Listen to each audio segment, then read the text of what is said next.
Today I'm going to show you how to make some really juicy Carolina-style smoked pulled pork using a simple dry rub and vinegar mop. You should start to make this about 36 to 48 hours in advance of your desired serving time. You want to have the pork sit in the dry rub for 18 to 24 hours, and then the actual cook time will be another 8 to 12 hours. I typically apply the dry rub to the pork in the morning, the day before I cook. The cut of meat I'm using is a pork butt. You may also see it labeled as a Boston butt. It's a fatty piece of meat perfect for pulled pork. It does not come from the actual butt of the pig. It comes from the top shoulder area of the pig. It's called a pork butt because back in Revolutionary War times, this cut used to be stored and transported in barrels called butts. The first step is trimming the pork butt. With a sharp knife, remove any silver skin and undesirable parts left on the pork butt. Silver skin is connective tissue that will not break down when cooked. It will look like a thin, tough membrane with a silverish sheen to it. On the non-fat cap side of the pork butt, make sure you pull up the blade and remove any silver skin hiding underneath. Do not remove the fat cap or any fat that will cook down. This is what makes pork butts great for pulled pork. When making pulled pork, it is worth noting two parts of the pork butt, the bone and the money muscle. You should know where the bone is so you can avoid it when inserting your thermometer. The money muscle is worth noting because it is most people's favorite part of the pork butt. It is on the end of the pork butt opposite the bone and will have lots of marbling.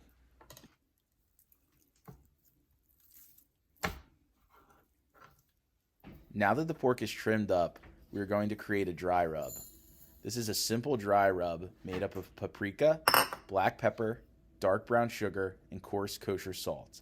For a 9.5 pound pork butt, I use 2 tablespoons each of paprika, black pepper, and dark brown sugar, along with about 2.5 tablespoons of coarse kosher salt. If I'm using normal table salt, I'll use about 1.5 tablespoons of salt. Once the rub is all mixed, rub the pork down with yellow mustard. This serves as a binder for the dry rub. Don't worry if you don't like the taste of mustard.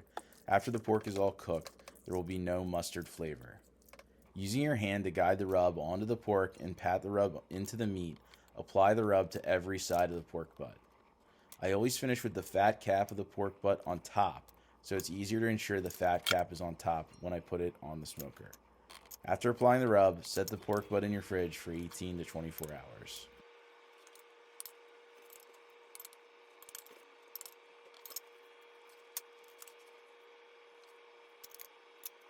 About 12 hours before you want to serve your pork, turn on your smoker and get the temperature up to 250 degrees.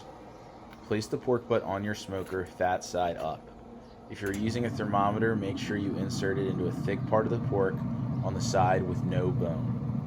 Close the smoker and let the pork cook for 2 hours undisturbed. If you're using your oven, you can use the same methods, just use a roasting pan with a rack. After you get the pork cooking, go ahead and make the mop you will be using. The purpose of the mop is to keep the pork from drying out while cooking and to add flavor. The mop is easy to make. Just combine 2 cups white vinegar, 1 cup water, 1/3 cup of dark brown sugar, 1 tablespoon table salt, 1 teaspoon of black pepper, and 2 to 4 teaspoons of red pepper flakes. The amount of red pepper flakes is up to you. I like the pork moderately spicy, so I put in 3 teaspoons. Add the dry ingredients to the water and vinegar, and then mix. After 2 hours of cooking, apply the mop, each time adding enough to wash over the entire pork butt. I like to use a ladle to put the mop on, but you could also use a baster or a brush. Repeat this once every hour until we wrap the pork. After about 5 hours of cooking, the pork's internal temperature will hit a stall point around 150 to 160 degrees. As you cook the pork, moisture is evaporating from the meat.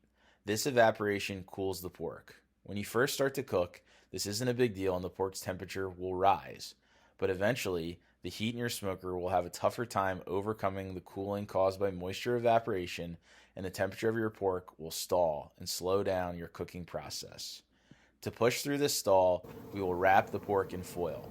If you don't wrap the pork, you will eventually push through the stall point, but will add time to your cook. Before removing the pork from the smoker, Lay out 3 long pieces of foil, overlapping about halfway over each other. Remove the pork from the smoker and place it into the center of the foil. Apply the mop one final time and then wrap up the pork in the foil. Replace the now wrapped pork onto the smoker and reinsert the temperature probe. Now you'll make the final push towards our goal temperature of 203 degrees. If you're getting impatient at this point, you can up your smoker temperature to 275 degrees. Once the pork reaches 203 degrees internal, remove it from the smoker. Do not unwrap the pork right away. Let it sit for at least 1 hour. This is very important as rest allows the juices to redistribute into the pork. If you were to unwrap and pull the pork immediately, juice would basically pour out and be lost. After 1 to 2 hours of sitting, you can unwrap the pork. Find the shoulder bone and pull it out. The bone should come out pretty easily and clean.